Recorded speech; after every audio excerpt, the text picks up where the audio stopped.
In 9 minutes, Aisha Carter would transform from a suspicious black woman to the most powerful CEO in Manhattan. But first, she had to endure what no human being should ever face in America. The glass doors of Horizon Grand Hotel reflected the late afternoon sun across Fifth Avenue, casting golden shadows over marble floors that had witnessed decades of New York's elite. Aisha Carter, 45 years old with silver threading through her natural hair, stepped through those doors wearing a simple grey cardigan, dark jeans, and comfortable flats. No designer handbag, no gleaming jewelry, no outward signs of the $200 million empire she had built from nothing. She moved with quiet purpose toward the mahogany reception desk, her brown eyes taking in every detail of the opulent lobby she had purchased 10 years ago. Crystal chandeliers hung like frozen fireworks above guests who sipped champagne and spoke in hushed, privileged tones. This was her hotel, her vision made real, yet today she came as a stranger to her own creation.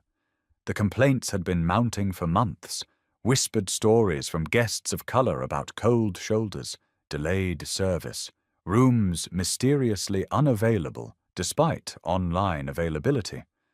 Today, Aisha would see the truth with her own eyes. She would witness what happened when a black woman walked into America's most exclusive spaces without a crown to announce her royalty. What she was about to discover would change everything, not just for Horizon Grand, but for every person who had ever been made to feel small in places where they belonged. In 9 minutes, the marble floors would witness a revolution. Madison Webb stood behind the reception desk like a sentinel guarding a fortress, her blonde hair pulled into a severe bun that matched the sharp angles of her disapproval. At 28, she had perfected the art of customer discrimination through subtle glances and calculated delays, weapons so refined that most victims questioned themselves rather than her professionalism. When Aisha approached with a warm smile, requesting a weekend suite reservation, Madison's blue eyes flickered with immediate assessment. The woman before her didn't fit the usual profile of Horizon Grand's clientele. No Louis Vuitton, no Cartier, no visible markers of membership in New York's financial aristocracy. "I'll need to check availability," Madison said, her fingers hovering motionless over her keyboard while her gaze traveled dismissively over Aisha's modest attire. Behind the desk, Jake Morrison, the 32-year-old supervisor, emerged from the office with the swagger of someone who believed his authority extended far beyond hotel policy. Jake's assessment was swifter and more brutal.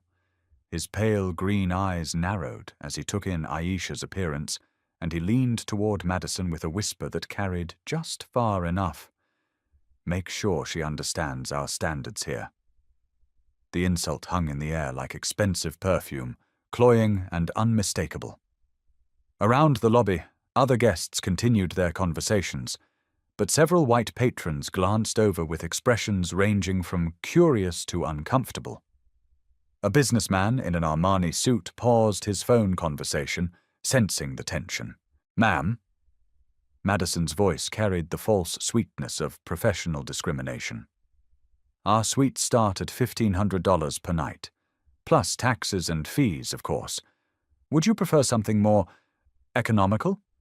We can recommend several establishments in Brooklyn that might better suit your needs." Aisha's response came with the calm of someone who had navigated these waters for decades. "The presidential suite will be fine. I have my credit cards here." She placed her American Express Centurion card on the marble counter, the black metal catching the light like obsidian. The card should have ended all questions. Reserved for individuals with net worths exceeding $10 million, it was an invitation to financial aristocracy. Instead, Madison picked it up as if it might contaminate her manicured fingers. "I'll need to verify this," she announced loudly enough for nearby guests to hear. "And we'll require additional documentation. 3 forms of ID, bank statements, and a security deposit of $4,500. Cash only. Aisha remained motionless as chaos gathered around her like storm clouds. Jake Morrison circled the reception desk with predatory confidence, his voice dropping to a tone reserved for unwelcome intruders. "Ma'am, I think there might be some confusion here. Horizon Grand caters to a very specific clientele. Our guests have certain expectations about the type of people they'll encounter during their stay." The words landed like physical blows. Around the lobby, conversations quieted as other guests became unwilling witnesses to American bigotry performed in marble and gold. An elderly woman in pearls clutched her husband's arm, while a young couple began recording discreetly on their phones. "Perhaps," Jake continued, his confidence growing with each passing moment, "you'd be more comfortable at one of the hotels in Harlem? They're lovely establishments, I'm sure, and more suited to people like you." The phrase "people like you" echoed through the lobby like a church bell announcing a funeral. Aisha absorbed the impact without flinching, her dark eyes steady on Jake's face, as if memorizing every detail for some future reckoning. "I understand your concern," she replied with dangerous calm. "But I'd still like to speak with your manager about accommodations here." Madison laughed, the sound sharp as breaking crystal. "Our manager is terribly busy with important guests today. I'm afraid he simply doesn't have time for walk-ins." Behind them, the elevator chimed softly, and David Chen, the regional manager, stepped into the lobby. At 45, he carried himself with the bearing of a man who had climbed corporate ladders through careful political navigation. His dark suit was impeccable, his smile practiced, but his eyes sharpened when he took in the scene unfolding at his reception desk. "Is there a problem here?" David asked, though his tone suggested he had already decided which side deserved his support. Jake straightened with renewed confidence. "This woman is insisting on a suite reservation, but she doesn't seem to understand our clientele standards. I was trying to help her find more appropriate accommodations elsewhere." David's gaze swept over Aisha with the clinical assessment of a man evaluating a potential threat to his quarterly performance metrics. "Ma'am, I'm sure you understand that Horizon Grand maintains very high standards.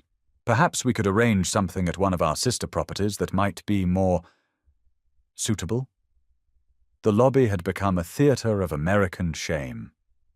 Guests stood frozen between fascination and horror as 3 hotel employees conspired to deny service based on nothing more than skin color and the absence of designer labels. Some pulled out phones to record, sensing they were witnessing something that would demand documentation. Aisha reached into her purse with movements slow enough to avoid any misunderstanding, withdrawing her phone with deliberate precision. "Before we continue, I'd like to make a phone call. Would that be acceptable?"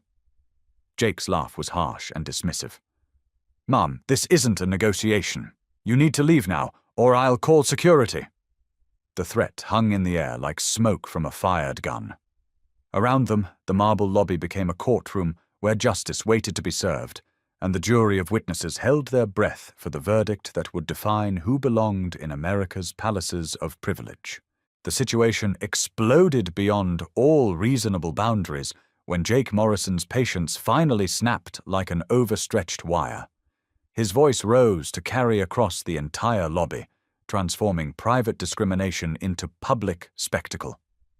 "Ma'am, you need to understand something. This is not the kind of establishment that caters to your type of people. We have standards here, and frankly, you're making our legitimate guests uncomfortable." The words hit the marble floor and shattered like expensive crystal, sending shards of shock through every conversation in the lobby. An elderly white woman gasped audibly, while a businessman in a $1,000 suit stopped mid-sentence in his phone call. The very air seemed to crystallize around Jake's declaration, as if the universe itself was holding its breath at such brazen cruelty. Madison Webb giggled behind her manicured hand, the sound as cruel as children laughing at a playground victim. Maybe she got lost looking for the subway. she whispered to Jake, loud enough for Aisha to hear every syllable. This happens sometimes when they wander into neighborhoods where they don't belong. David Chen should have intervened. As regional manager, he held the authority to stop this nightmare before it consumed everything in its path. Instead, he crossed his arms and nodded with approval, transforming himself from bystander to accomplice. I think we've been more than patient here. Security should escort this woman out before she creates more disruption. The call for security sent a ripple of tension through the crowd. Several guests began backing away, as if physical distance could protect them from being associated with the ugliness unfolding. Others moved closer, their phones now openly recording what they recognized as a moment that would define characters and destroy careers. Aisha stood in the center of the storm with supernatural calm, her spine straight as steel despite the hurricane of hatred swirling around her. She had faced discrimination before, had been questioned and doubted and dismissed, but this public humiliation in her own hotel represented a new depth of institutional cruelty. I understand your position, she said, her voice carrying across the lobby with crystal clarity. But before I leave, I'd like to make one phone call. To my lawyer, if that's acceptable. Jake's face reddened with a rage that seemed disproportionate to the situation, as if Aisha's continued dignity somehow increased his fury. You can call whoever you want from the sidewalk. Security! His shout echoed off the marble walls like a battle cry, summoning reinforcements for a war that he believed he had already won. 2 security guards appeared within moments, their uniforms crisp and their expressions professionally neutral. But even they seemed uncomfortable with the scene, glancing between Aisha's calm demeanor and the visible agitation of the hotel staff. Gentlemen, David Chen addressed the guards with officious authority. Please escort this woman from the premises. She's been asked to leave multiple times and is now trespassing. The word trespassing sent another shock through the crowd. Aisha Carter, who owned every square inch of marble beneath their feet, stood accused of trespassing in her own empire. The irony was so profound that it seemed to bend reality around itself, creating a moment of such pure injustice that witnesses would remember it for the rest of their lives. One of the security guards, an older black man whose nameplate read Robert Williams, looked deeply uncomfortable as he approached Aisha. Ma'am, he said quietly, I'm going to have to ask you to come with us. Aisha nodded with grace that would have shamed royalty. Of course, Robert. But first, I need to make that phone call. It will only take a moment. She dialed a number with fingers steady as a surgeon's, despite the chaos erupting around her. The phone barely rang once before it was answered. Sarah Kim speaking. Sarah, it's Aisha. Code red at Horizon Grand NYC. I need you here immediately with Michael and the emergency board packet. 5 minutes. Full termination authority. She hung up and looked directly at Jake Morrison, her dark eyes holding secrets that would soon reshape his world. Gentlemen, your emergency response time is about to be tested, and your customer service representatives are about to learn what standards really mean. The lobby erupted into chaos that spread like wildfire through every corner of the Horizon Grand. Jake Morrison's face cycled through shades of red that suggested either a heart attack or a volcanic eruption, while Madison Webb's nervous giggling reached a pitch that could have shattered the crystal chandeliers hanging above them. Are you threatening us? Jake shouted, his voice cracking with a mixture of disbelief and outrage. Lady, you have no idea who you're dealing with. I've been managing hotels in this city for 8 years. I know everyone who matters, and you are nobody. His declaration sent a ripple of uncomfortable laughter through the crowd of onlookers, but several guests exchanged glances that suggested they weren't entirely convinced by his bravado. Something about Aisha's supernatural calm in the face of such public humiliation suggested depths that Jake Morrison couldn't fathom. David Chen pulled out his phone with theatrical authority. I'm calling the police. This woman is clearly unstable, and she's disrupting business for our legitimate guests." He began dialing with exaggerated precision, as if performing for an audience that he believed supported his cause. But the audience was changing. Mrs. Patricia Hawthorne, 73 years old with enough inherited wealth to buy Manhattan blocks, stepped forward from the crowd with the authority of someone accustomed to being heard. "Excuse me, young man," she addressed Jake with the crisp articulation of Park Avenue royalty. "But I've been staying at this hotel for 15 years, and what I'm witnessing today is absolutely disgraceful." Jake spun toward her with wild eyes. "Ma'am, with all due respect, you don't understand the situation. This woman is trying to scam her way into accommodations she can't afford. We're protecting our guests from..." "From what?" Patricia's voice could have cut diamonds. "From a well-dressed woman requesting a hotel room. I've seen how she's conducting herself, and I've seen how you're conducting yourself. The contrast is illuminating." Around the lobby, other guests began choosing sides in a battle that transcended hotel policy and entered the realm of moral philosophy. A young couple with Georgetown University sweatshirts began live streaming on TikTok, their commentary providing real-time analysis for thousands of viewers. An investment banker called his wife to describe the incredible drama unfolding at his hotel, while a federal judge discreetly photographed the scene with the eye of someone who understood evidentiary documentation. Madison Webb seemed to realize that the situation was spiraling beyond her control, but her response was to double down on the cruelty rather than retreat toward decency. "Look at her!" she practically shrieked, pointing at Aisha as if presenting evidence to a jury. "Look at how she's dressed. Our real guests spend more on shoes than she probably makes in a month." The comment landed like napalm on an already burning situation. Several guests audibly gasped, while others began shaking their heads in disgust at Madison's naked bigotry. The young couple streaming on TikTok could barely contain their excitement at capturing such blatant discrimination in real time. But Aisha remained motionless in the center of the storm, her phone clutched in one hand while her other hand rested calmly at her side. She looked like a general surveying a battlefield, calculating moves that her enemies couldn't even imagine. "5 more minutes," she said quietly, though her voice carried to every corner of the lobby. "That's all we need. 5 more minutes, and then we'll all understand exactly where we stand." Jake Morrison laughed with the hysterical edge of someone who had lost all connection to reality. 5 minutes until what? Until your imaginary lawyer arrives? Until you produce some fake documentation? Lady, in 5 minutes you'll be in the back of a police car, and we'll be getting back to business as usual. The security guards looked increasingly uncomfortable with the scene. Robert Williams, the older black guard, seemed particularly conflicted as he watched Aisha maintain her dignity despite the hurricane of hatred swirling around her.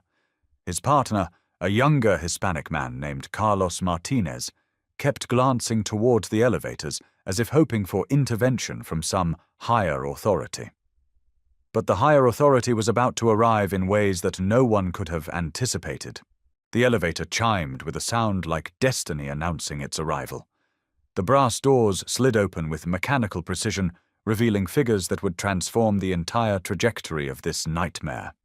Michael Torres, Chief Financial Officer of Horizon Grand Hotels, stepped into the lobby wearing a charcoal suit that cost more than most people's monthly rent. Behind him, Sarah Kim, Head of Legal Affairs, carried herself with the predatory grace of someone who destroyed careers for breakfast. They were followed by 3 members of the board of directors, men and women whose combined wealth could have purchased several small countries. Their presence instantly changed the atmospheric pressure in the lobby, as if gravity itself had suddenly intensified. The crowd of onlookers sensed the shift immediately. Conversations died mid-sentence as guests recognized the unmistakable aura of corporate power entering their midst. Phone cameras swiveled toward the new arrivals, capturing every moment of what was clearly about to become a historic confrontation. Michael Torres surveyed the scene with the clinical assessment of a forensic accountant examining evidence of massive fraud.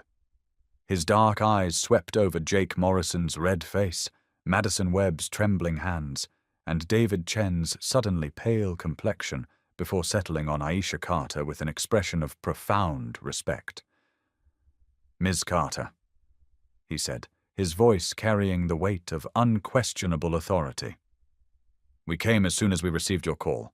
The words hit the marble floor like bombs designed to destroy entire worlds.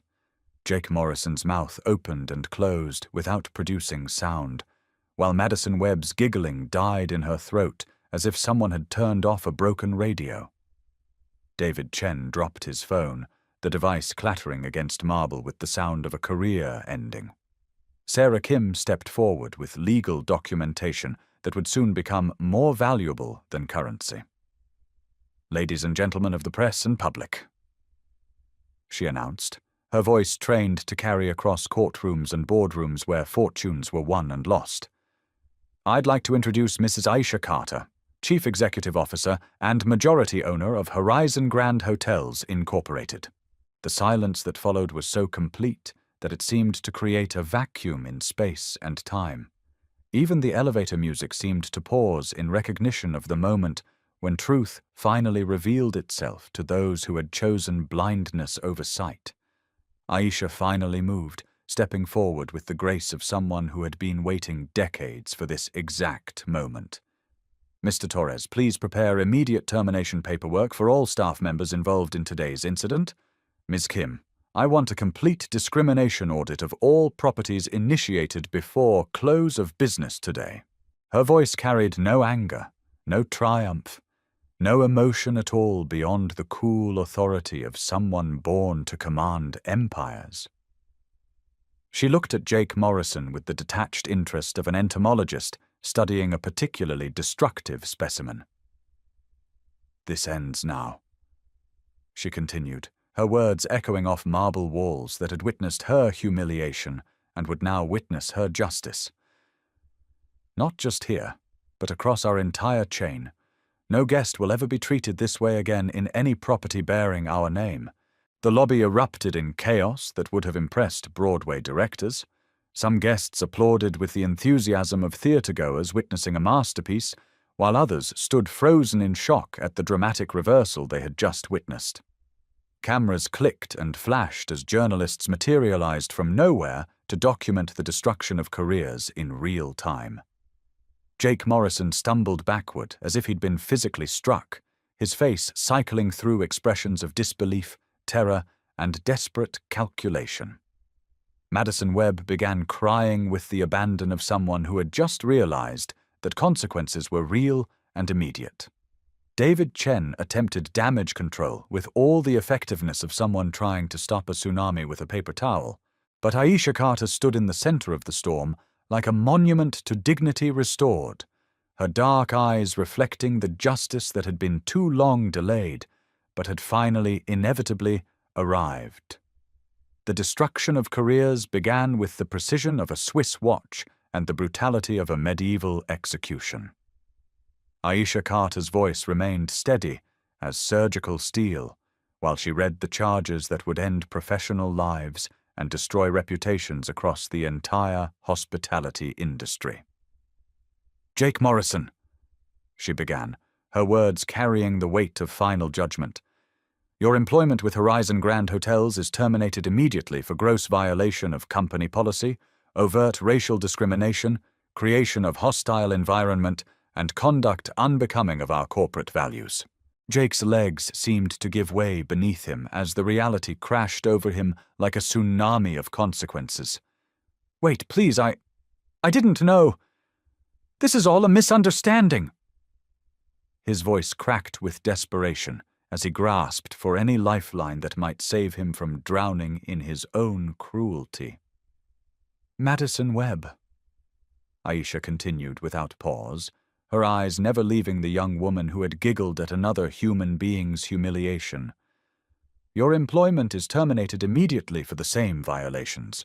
Your behavior today represents everything we will no longer tolerate in our organization." Madison's sobs echoed through the lobby like a broken symphony, her perfectly applied makeup running in black streams down her cheeks. "I was just following protocol. I was just doing what I was trained to do." Sarah Kim stepped forward with legal documentation that would ensure these terminations became permanent scarlet letters in their professional lives. These dismissals will include flagging in hospitality industry databases to prevent future employment in customer-facing positions. Additionally, we're initiating civil rights violation proceedings that may result in personal liability for damages. David Chen, the regional manager who had allowed discrimination to flourish under his authority, made one desperate attempt to shift blame. "Ms. Carter, I had no idea you were— if you had just identified yourself initially, none of this would have happened." Aisha's gaze turned toward him with the intensity of a laser capable of cutting through steel. "Mr. Chen, that statement reveals exactly why you're unfit for leadership in any organization that serves the public. The fact that you believe respectful treatment should depend on someone's identity rather than their humanity disqualifies you from representing our values. David Chen, your employment is terminated immediately for failure of leadership, enabling discriminatory practices, and fundamental misunderstanding of basic human dignity." Security guards Robert Williams and Carlos Martinez received new instructions that would have seemed impossible 15 minutes earlier. "Gentlemen, please escort these former employees from the premises. They are no longer authorized to be on company property. Any personal belongings will be shipped to their residences after security review." The perp walk began with Jake Morrison, whose bravado had completely evaporated into pathetic pleading. As Robert Williams gently but firmly guided him toward the exit, Jake's voice rose in increasingly desperate appeals. "Please, Ms. Carter, I have a mortgage. I have kids. I made a mistake, but I can change. Please don't destroy my life." Aisha watched his exit with the expression of someone observing a natural consequence rather than a personal victory. "Mr. Morrison, you destroyed your own life the moment you decided that human dignity was negotiable. I'm simply documenting the destruction you already accomplished." Madison Webb's removal was even more dramatic, her sobs echoing off the marble walls as she struggled to comprehend how quickly her world had collapsed. "I didn't mean it. I was just being careful. We get all kinds of people trying to scam their way into expensive hotels." "Ms. Webb," Aisha replied with cold finality, "you've just learned that all kinds of people includes the person who signs your paycheck. Perhaps that knowledge will serve you better in your future career in whatever industry will accept someone with your documented history of discrimination." The crowd of witnesses watched the procession with the fascination of Romans observing gladiatorial combat, their phones capturing every moment of professional destruction for immediate distribution across social media platforms. Within minutes, videos of the terminations would spread across TikTok, Instagram, Twitter, and Reddit, with hashtags like Horizon Grand Justice and CEO Revenge. David Chen's exit was perhaps the most pathetic of all, as he continued attempting to negotiate, even as security escorted him past the reception desk he would never stand behind again. "I can fix this. I can implement new training programs. I can change the culture." "Mr. Chen," Sarah Kim interjected with legal precision, "the culture change is already underway. It began the moment these 3 individuals left our employment." As the glass doors closed behind the former employees, Aisha turned to address the crowd that had witnessed this corporate morality play. Her voice carried to every corner of the lobby, ensuring that everyone present understood the significance of what they had just experienced. "Ladies and gentlemen, what you witnessed today was not about revenge or personal satisfaction. It was about ensuring that basic human dignity is non-negotiable in any space that bears our name."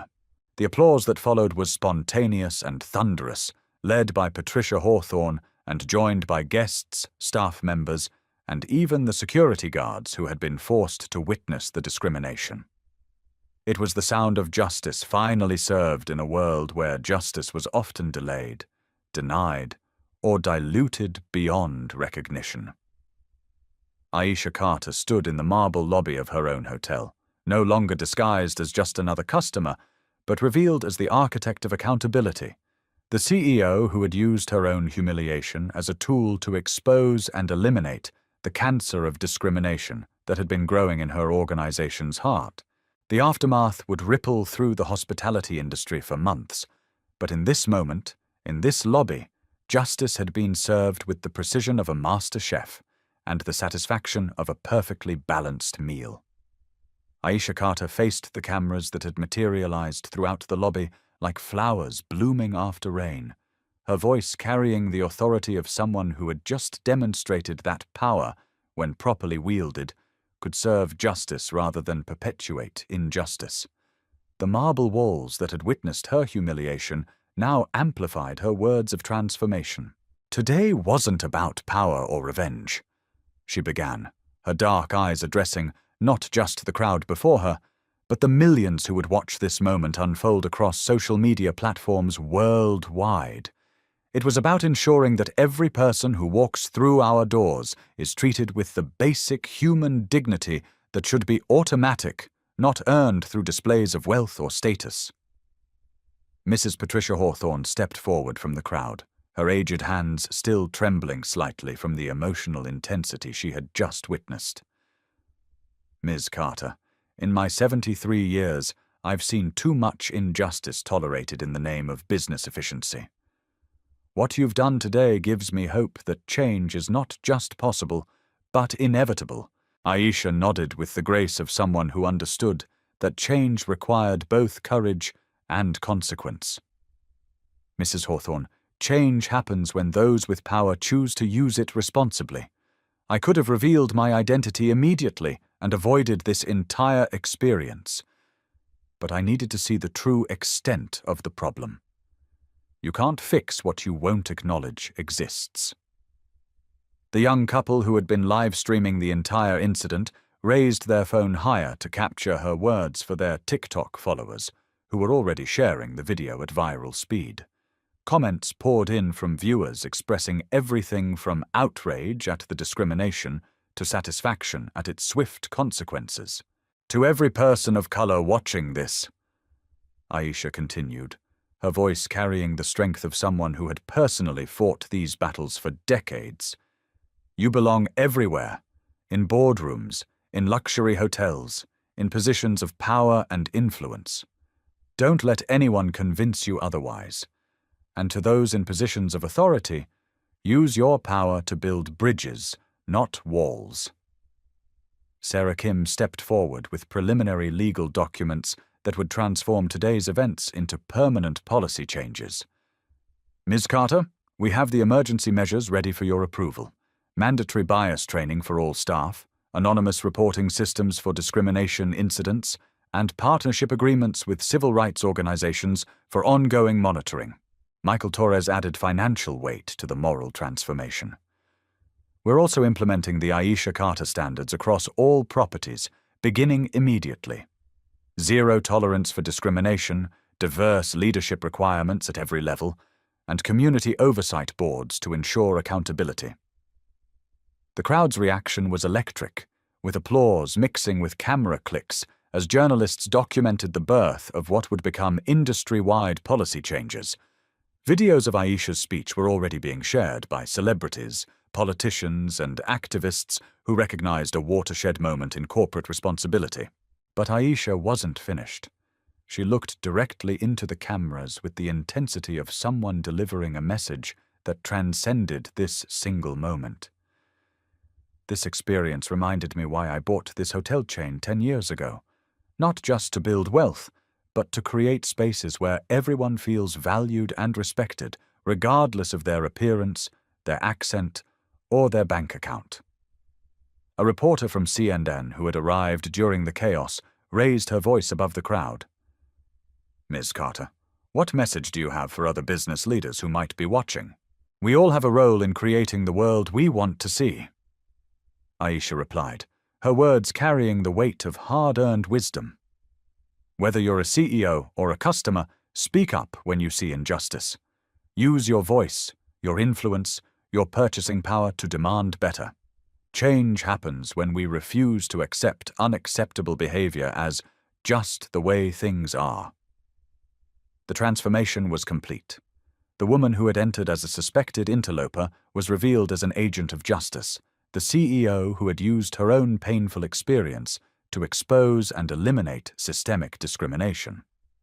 The marble lobby that had witnessed her humiliation now bore witness to her triumph, not over individuals, but over the institutional prejudice that had made their cruel behavior possible. As the crowd began to disperse, many guests approached Aisha to express their admiration for her dignity under pressure and their support for the changes she was implementing. The Horizon Grand had become more than a luxury hotel. It had become a symbol of what American business could achieve when leaders chose principle over profit and justice over convenient silence. The revolution had begun not with violence or protest, but with the quiet power of a CEO who refused to accept discrimination as the price of doing business in America. The final moments belonged to action, to the transformation of witness into warrior. Aisha Carter stood in her reclaimed lobby, no longer hiding her authority, but wielding it like a surgeon's scalpel to cut away the diseased tissue of institutional discrimination. "Don't just watch what happened here today. Act on it," she declared, her voice carrying to every phone camera and reaching through screens to millions of viewers who were discovering that corporate accountability was not just possible, but powerful. When you see discrimination, speak up. When you encounter businesses that treat people differently based on race, gender, or appearance, take your business elsewhere and tell them why. The crowd hung on her every word, recognizing that they were receiving a masterclass in civic responsibility from someone who had just demonstrated its principles in real time. Social media engagement was exploding across every platform as users shared, commented, and pledged their own commitment to standing against discrimination wherever they encountered it. Support businesses that value equality, Aisha continued, her dark eyes reflecting the certainty of someone who had just proven that moral clarity could triumph over institutional prejudice. Use your voice and your wallet to demand change. You have more power than you think, and that power grows exponentially when combined with others who share your values. A young college student raised her phone higher to capture Aisha's final words. Vote with your feet, your voice, and your values. Record incidents like this when you witness them. Share them responsibly. Hold companies and individuals accountable for behavior that diminishes human dignity. You are not powerless. You are powerful beyond measure when you choose to use that power for justice. The gathering erupted in applause that seemed to shake the crystal chandeliers, but Aisha raised her hand for silence. She had one final message that would define not just this moment, but the movement that would grow from it. Remember this: dignity is not negotiable, justice is not optional, and respect is everyone's right. This is how we change the world. One hotel, one business, one moment of moral courage at a time. Her voice dropped to a tone that somehow carried more power than shouting, a whisper that commanded attention across a marble lobby that would never again be the same. Change happens when those with power choose to use it for good. The question is, what will you do with yours? The cameras captured her final smile, an expression that contained satisfaction not at personal victory, but at systemic transformation. And this, she said with the confidence of someone who had just started a revolution, was just day one of building the America we all deserve to inherit. The marble floors of Horizon Grand Hotel reflected more than light now. They reflected the image of a woman who had transformed personal humiliation into universal justice, corporate shame into institutional change, and individual courage into collective inspiration.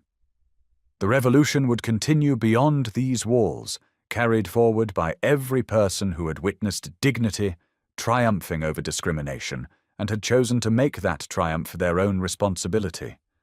America was changing, one moment of moral courage at a time,